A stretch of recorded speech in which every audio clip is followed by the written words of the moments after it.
부동산 지표 줄줄이 반전, 비관론이 확산되고 있다. 지금 당장에 집을 사야 된다면 이런 집은 패스하는 게 좋습니다. 저는 또 어떻게 생각하냐면요.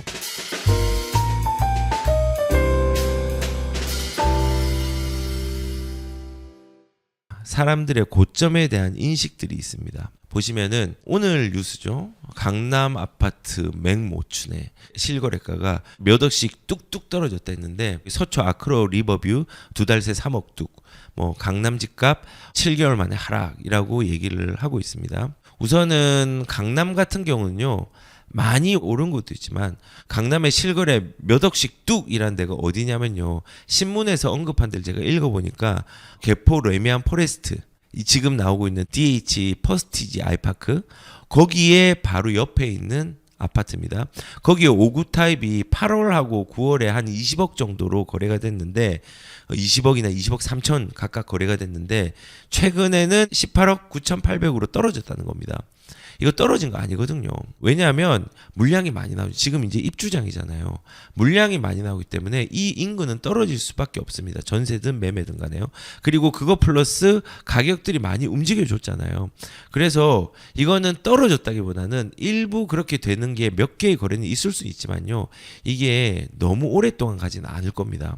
그리고 도곡렉슬 같은 경우도 5구 타입이 한 10월 달에 뭐 한 21억 5천에 계약이 되는데 이게 얼마 전에 또 18억 2천에 또 계약이 됐다는 겁니다. 그리고 여기 나왔던 아크로 리버뷰도 원래라면은 뭐 6월 달에 한 37억, 8월 달에는 또 34억에 거래됐고 지금은 31억에 거래됐다. 전용 7, 8 같은 경우가. 그렇게 돼서 이제 많이 떨어졌다. 이제 큰일 났다라고 얘기하는데 강남은 걱정 안 해도 됩니다. 우리가 연예인 걱정하는 거 똑같고요. 부자들이 가난한 사람 걱정하는 거 똑같습니다. 이 사람들은 이때 팔지 않을 겁니다. 그리고 급한 사람들은 팔아도 손해보진 않을 겁니다.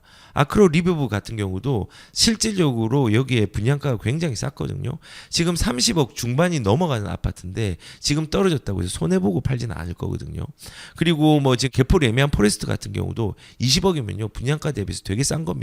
절반 가격입니다. 예. 그리고 도그렉스 같은 경우도 예전에 한번 좀 많이 빠지는 시기들이 있었지만요. 21억이면요. 손해보지 않고 파는 사람들이 분명히 팔 겁니다. 실질적으로 지금의 강남은요. 물량과 많이 올랐던 부분에서 일부에서 몇몇 개의 거래들이 조금의 아쉬움들이 있지만요. 실질적으로 강남은요. 아직까지도 굳건합니다. 사실은. 그리고 이제 사라지는 서민주택 25개구의 모두 아파트 평균값이 6억을 넘었다라고 얘기하고 있습니다. 그래서 문정부 초기에는 12개의 구가 6억 미만이 있었는데 지금 25개에서 하나도 없다는 겁니다. 서민주택 급격하게 소멸을 하고 있다는 건데요.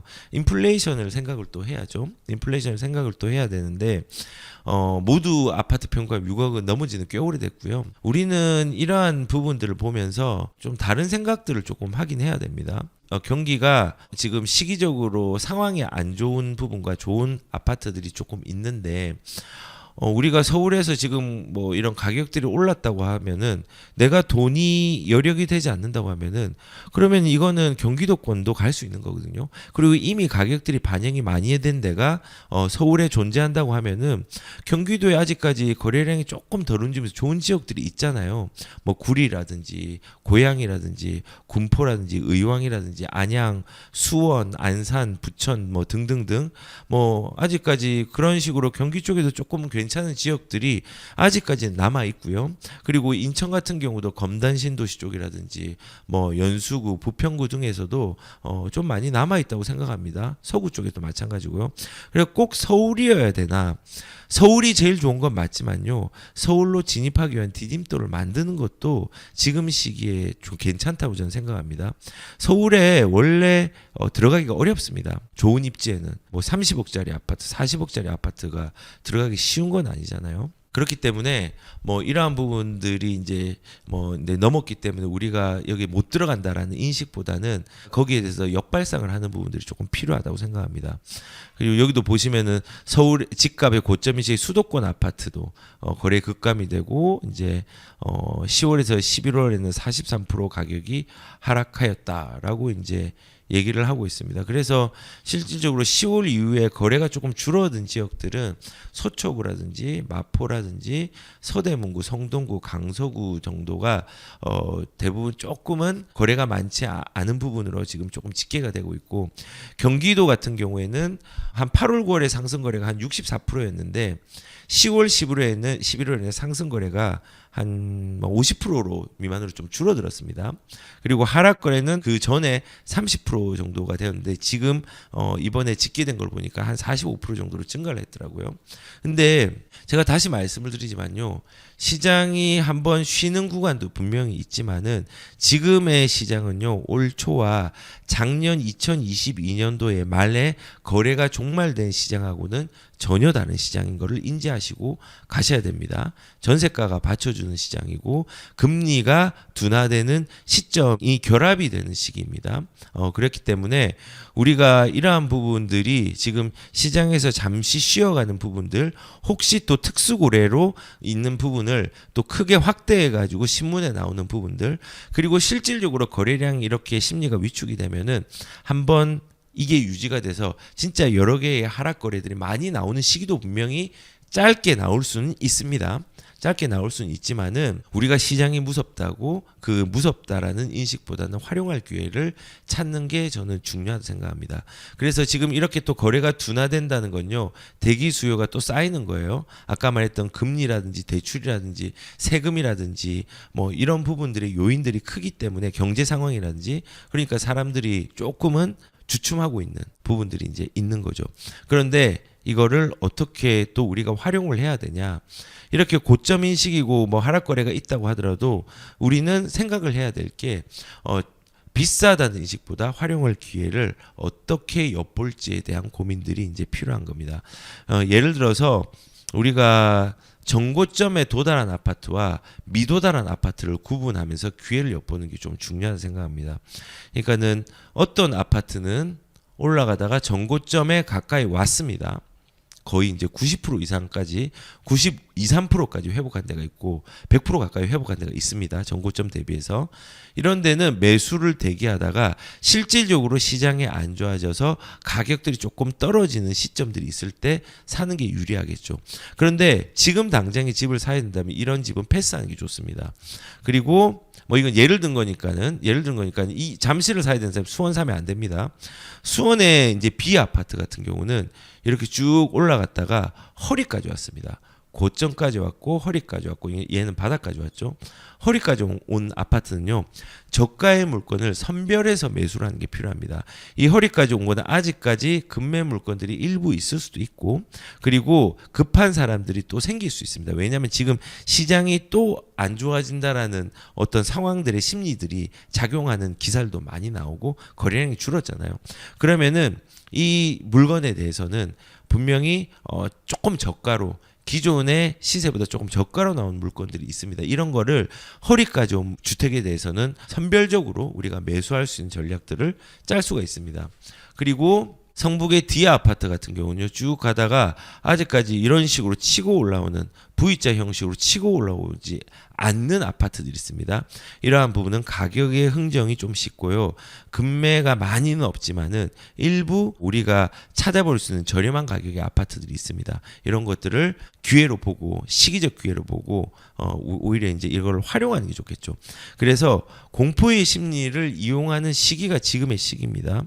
그래서 비싸다는 인식들, 우리가 집값이 더 떨어야 되는 인식들이 지금은 팽배해 있지만은 고점이라는 인식들이, 이러한 부분들이 수요층을 쌓이게 하고 있지만요, 이 수요층이 쌓이는 시기에 우리는 기회를 공격적으로 갈 수 있는 부분들이 뭔지를 살펴보는 게 저는 중요하다고 생각합니다. 그래서 저는 정부에서 지금 너무 많은 개입들을 하고 있는 상황에서 수요들이 누적이 되고 있습니다. 이 정부의 개입들을 지금보다 훨씬 많이 줄여야 됩니다. 이거를 줄이는 단계를 빨리 했어야 되는데, 예전에 있는 정권에 있던 규제들을 끌고 오고 있는 부분들이 사실은 이런 누적 수요들을 만들고 있고, 그리고 집값을 한번 튀어오를 때 크게 오르게 하는 좀 부작용들을 많이 나타나게 하고 있다라고 저는 생각을 합니다. 그래서 우선은 집값이 더 떨어져야 되는데 인식이 있기 때문에, 그리고 지금 집값을 인정하고 있지 않기 때문에 대기 수요가 쌓이고 있습니다. 우리는 이 가격에 적응을 해야 되고 인정을 해야 됩니다. 그래야지 우리가 기회를 엿볼 수 있는 상황들을 만들 수 있습니다. 그리고 마지막으로 이 대기 수요를 누적시키는 게 부정적인 언론이라고 생각합니다. 우리가 언론을 진짜 해석을 잘해야 돼요. 언론은요, 자극적인 걸 해석을 합니다. 이번에 소수정에서도 그러더라고요. 왜 언론에서는 시장에서 뭐 이런 조그만 거에 대한 거를 크게 확대하고 특수거래를 크게 확대하고 왜 이런 부정적인 의견들이 더 팽배해지느냐. 그래서 이제 얘기를 한 게, 제 이제 조카 중에서 이제 SBS의 어떤 기자분이 계십니다. 제 조카 중에 한 분이. 근데 그러더라고요. 조금 더 자극적인 제목을 많이 찾는다고 하더라고요. 언론은요, 자극적인 부분으로 클릭이 늘고 그 신문을 많이 봐줘야 됩니다. 그 언론이 노출이 많이 되게 해야 됩니다. 그런데 이게 부정적이고 자극적인 게 훨씬 더 효과가 있습니다. 예를 들어서 영희와 철수는 행복하게 살았다. 재미없잖아요. 영희와 철수는 분란이 일어서 돈을 띄이고 그 띄인 돈으로 도박을 했는데, 이 도박한 게 또 어떻게 상황을 만들어 가지고 이렇게 되면은 사람들이 이게 어떻게 된 거지? 이런 상황이 있구나 이러면서 이걸 클릭하게 됩니다. 그래서 이런 부정적인 언론 자체가 사실은 그 내용들이 완벽하게 시장을 반영하는 게 아니라 자극을 반영하기 위한 수단으로 많이 이용된다는 것들을 알아야 되고요. 그리고 이 언론들은요, 우리가 보이진 않지만요, 정치 편향적인 언론들이 구분이 되어 있습니다. 중도가 있고, 그 다음에 우로 치우친 쪽이 있고, 좌로 치우친 쪽이 있습니다. 그러한 부분들을 다양하게 읽어보면서 해석을 2차적으로 할 수 있는 소양과 능력치를 기르는 게 시장에서 두려움을 떨쳐버리는 되게 중요한 수단이 된다고 저는 생각을 합니다. 그래서 1차적으로 나오는 언론들 다 믿지 마십시오. 그리고 언론에서 나오는 여러 가지의 부정적인 상황들은 대부분 사실이 아닌 경우도 굉장히 많이 있습니다. 그리고 이게 자극을 위한 부분들이 많기 때문에 이 부분들을 우리가 어떻게 또 미래를 전망할 수 있는지를 역발상으로 또 생각을 또 해봐야 됩니다. 지금 보시면은 부동산 이제 언론에서 이제 이렇게 나옵니다. 이게 오늘 기사네요. 오늘 2시에 나온 기사네요. 부동산 지표 줄줄이 반전, 서울 아파트 비관론이 확산되고 있다라고 이제 얘기를 합니다. 이게 KB 주택가격 11월 동향에 대해서 이제 신문으로 나온 건데요. 중개사들이 3개월 뒤 집값은요, 하락 전망이 급증하는 추이가 분명히 있을 것이다라고 이제 얘기를 한 거고, 그리고 거기서 팔 사람은 늘었는데 살 사람이 없는 빙하기 조짐이 보인다. 이제 큰일 났다라고 이제 요것들을 신문의 헤드라인과 소제목으로 놔뒀죠. 그래서 실질적으로 지금 KB에서 조사한 11월에 주택가격 동향을 보면요, 서울의 11월에 매매가격 전만지수가 전월 대비해서 한 15포인트가 내려갔습니다. 그래서 82포인트가 됐는데 올해 3월에 78포인트였습니다. 비교해 보면요, 지금 현재의 매매가격의 전망지수는요, 매우 낮은 편에 속합니다. 그렇죠? 그러면은 이제 큰일 났구나, 하락과 빙하기가 올 수 있는 부분이 있겠구나라고 이 부정적인 언론을 보면서 심리들이 크게 위축될 가능성이 저는 크다고 생각합니다. 그런데 말입니다, 저는 또 어떻게 생각하냐면요, 우리가 이러한 부분들은요, 신문을 잘 해석하면서 가는 게 중요하다고 생각합니다. 부정적인 기사는요, 현재와 현실과 자극이지 미래의 지표가 되지 못하고요, 미래의 현재가 되지 못합니다. 미래가 아닙니다. 그래서 제가 예전에는 뭐 1980년대, 90년대, 2000년대 이런 여러 가지 다양하게 했지만요, 그 시점을요, 이번에 2022년에 시장이 매우 위축되기 바로 직전이 2018년 10월부터 2019년 7월 정도였습니다.